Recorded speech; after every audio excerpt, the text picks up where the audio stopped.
What if I told you that a pair of compact bookshelf speakers could deliver the kind of performance that usually requires a rack full of separates? And even it has frequency charts that rival or beat many floor-standing towers. And what if you could do this all wirelessly with room correction and multiple sound profiles to fit everything from flat responses all the way to near-field listening?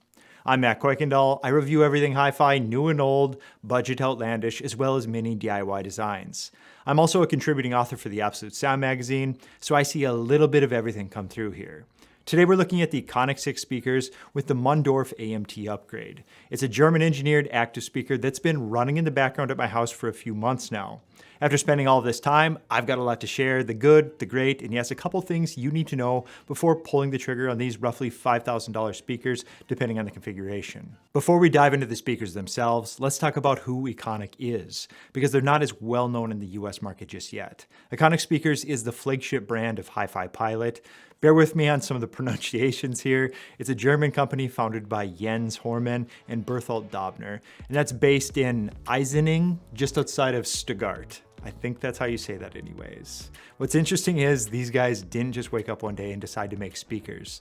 They're also distributors for Burkhardt Audio, Aperion, Aoda, and Galleon. And some of these brands I've had in for review before. It's honestly a really nice lineup of products. The way I understand it, they had a lot of positive responses to the Burkhardt offerings, but they noticed customers kept asking for center channel speakers and more connectivity options. So they thought, why not create our own line and address some of these needs? And that's how Econik was born. The Econik lineup comes with 4 different flavors. The massive 11s, which is their floor standing model, the 6, which is what I have here, and that's the largest offering in the bookshelf format, as well as the 4 and the center channel called the 7. The cabinets are manufactured in the Utzgebirge region, and that's in the Ore Mountains for those not familiar with German geography.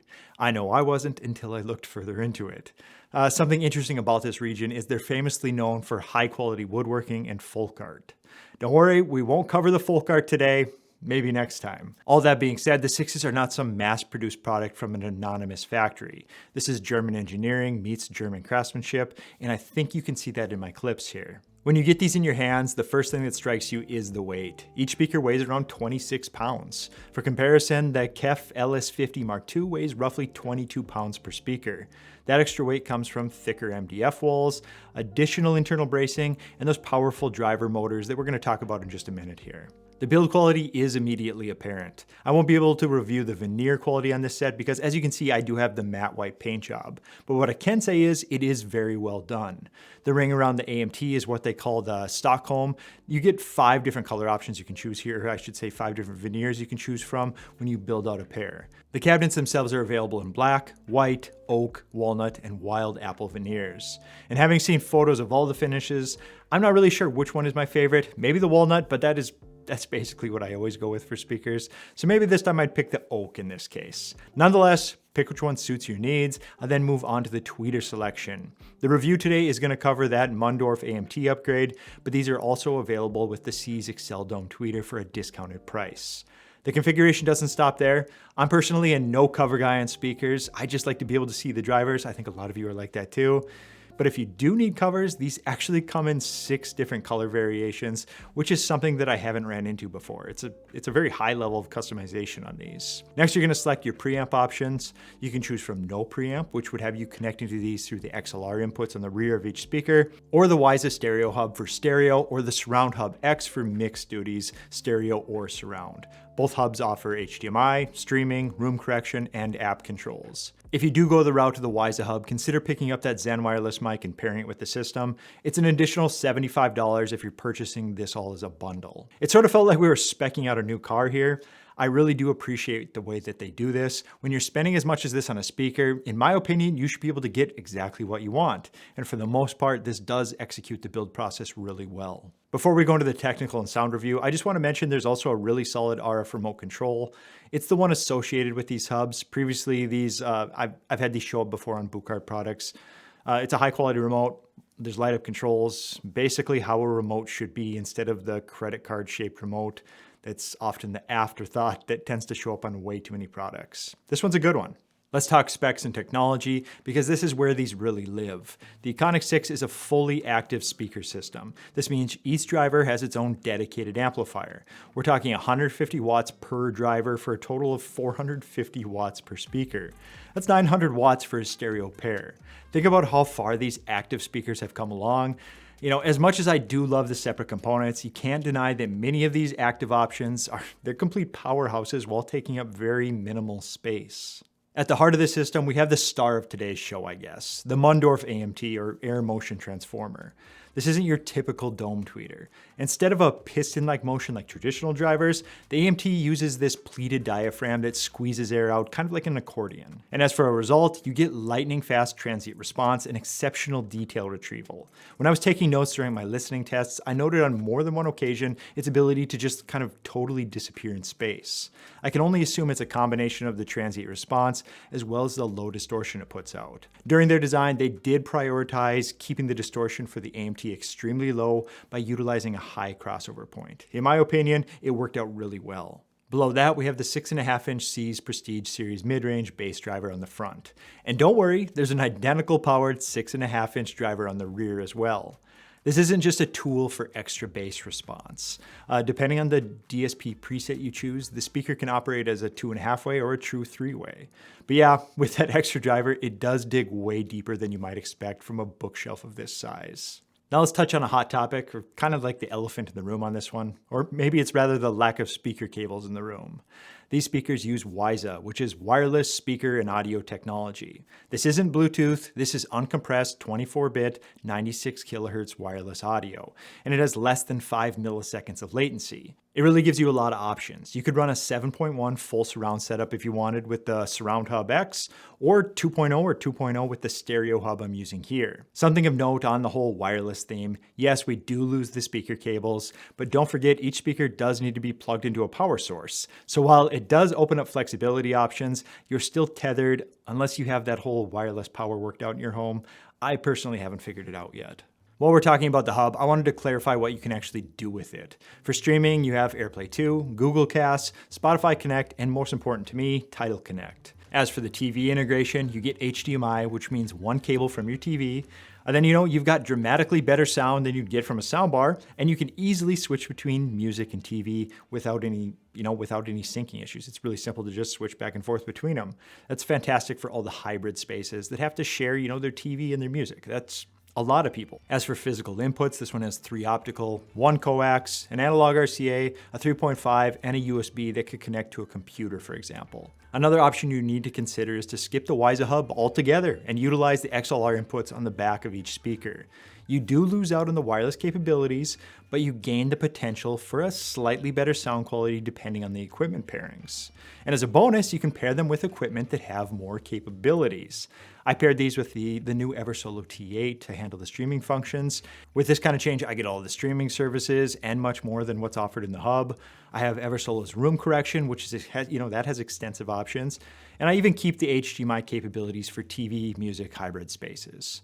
If you're looking for more of a budget option to pair with it, you could always go something like the Wii Ultra, which gets you most of the same features minus AirPlay and a few other things. And I can't really argue against either of these, but that just depends on your budget and needs. If you do plan to stick with the hub and use the wireless, it's had great performance during my testing time. It sounds excellent, and it's been, for the most part, rock solid. I just wanted you guys to know that you do have some options here if you want to go with physical connections and, equipment pairings that you like to use. As for the hub's reliability, a few months of use, I can really only think of maybe a time or two I had a dropout or sync issue. The latency is undetectable, even when gaming or watching movies. It's a really good product, and it's pretty seamless. One of the most unique features of the Econik 6 is the ability to completely change its sound signature with DSP presets. Currently, there's 6 presets available. Standard, that's just the standard preset. This is what comes with the speaker when they're delivered. And that offers what I would call a very neutral sound. This is also my favorite profile that I just tend to keep coming back to. Then we have Brilliant, and this one boosts specific frequency ranges to pull a little bit more detail out of the recordings. For me, it's a bit too much, but I tend to gravitate more to the neutral with a slight warm lean if I'm being honest. Then we have smooth, and this is kind of an interesting one too. Its main purpose is acoustically reverberant rooms. In troublesome rooms where no matter the speaker placement, you just can't avoid, some strange sharpness or some other various problems in the space, this preset can take a bit of the edge off the detail focused frequencies to tame the room down a little bit. Then we have bass extension. Quite obviously, this one gives you more bass. I would say it's more geared to specific genres of music with heavy bass lines, or possibly the user who has the 6s in a home theater configuration and they're not planning to use a sub.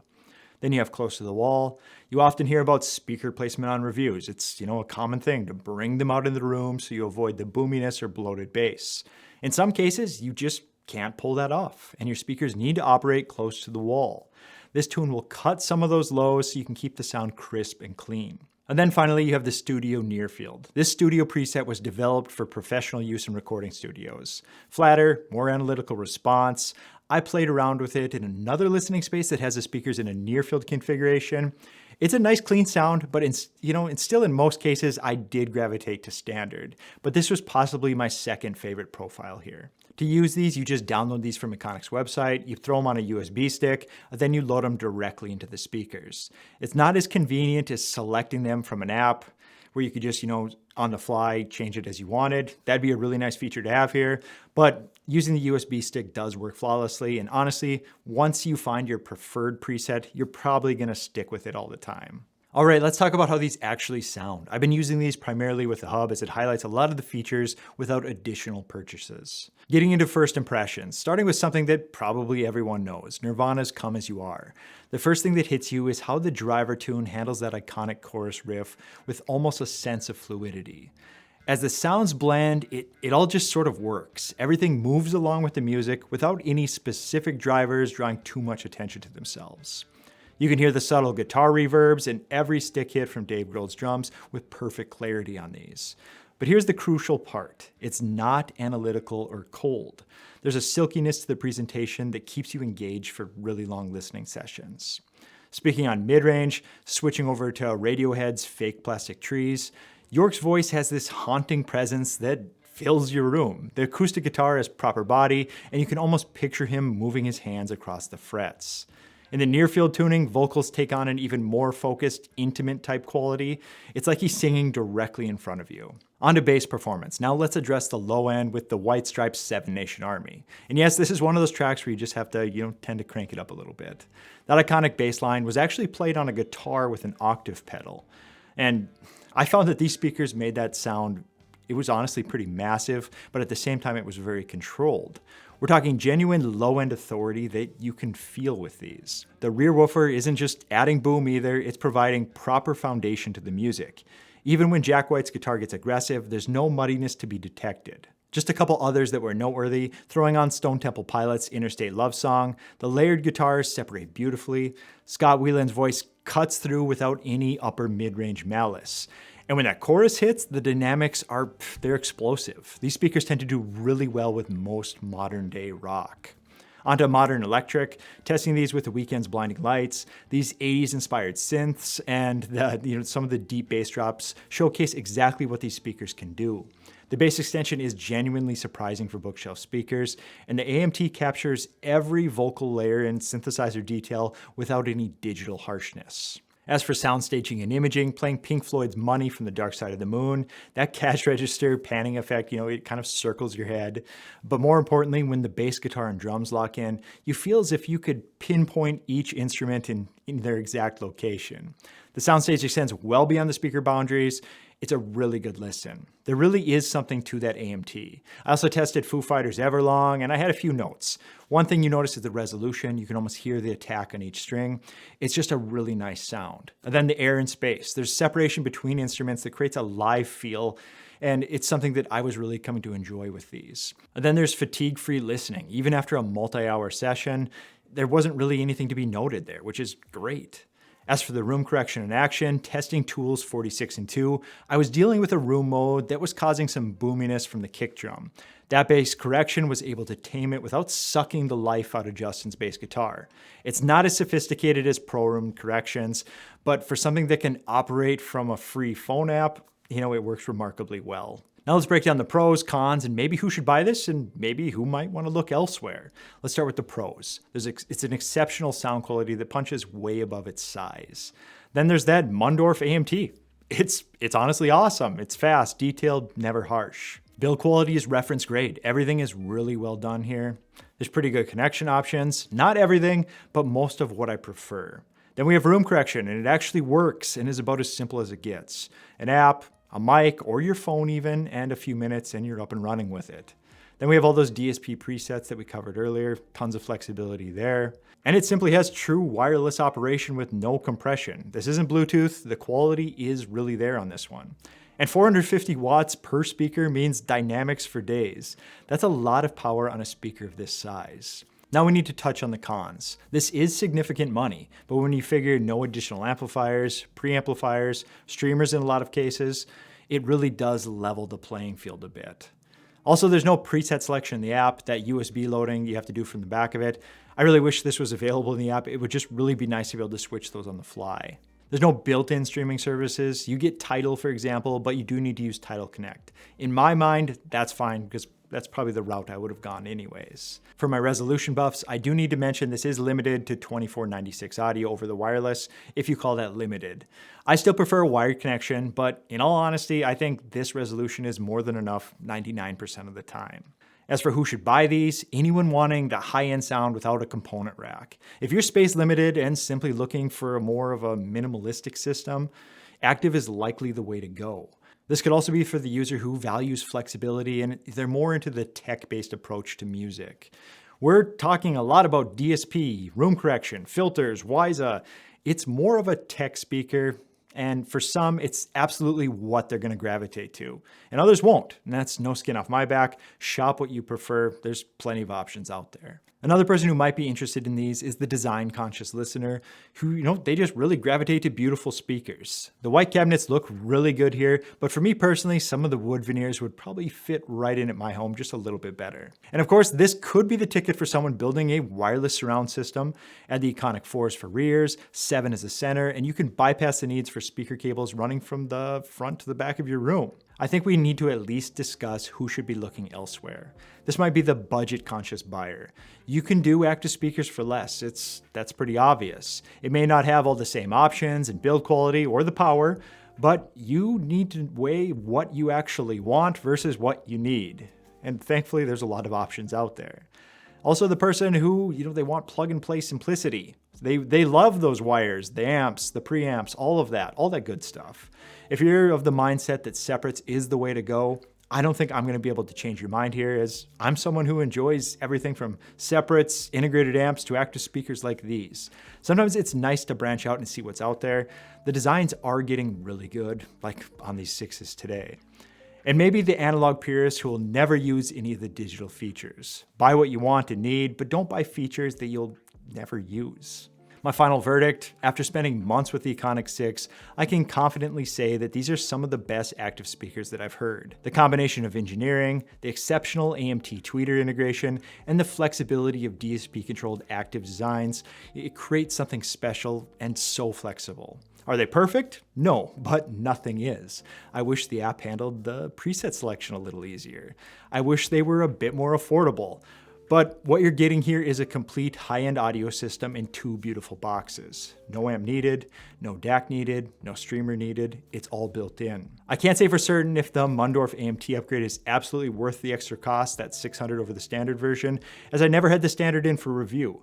But what I can say is for those that are using the standard version, the AMT really did some amazing things in my space. And if you're looking for something with, just a little bit more without having to buy completely new speakers, this just might be the move for you. So my verdict, these are worth their weight for any user shopping the active speaker space. These are exceptional speakers to deliver reference quality sound in a lifestyle-friendly package. If you're in the market for active speakers in this price range, the Econik 6 with the AMT absolutely needs to be on your audition list. That's it for today. Please drop by the comments and share your opinion. And if you have time, send a like, subscription, drop that comment down below. It really helps to drive these out to a wider audience. Take care. Later.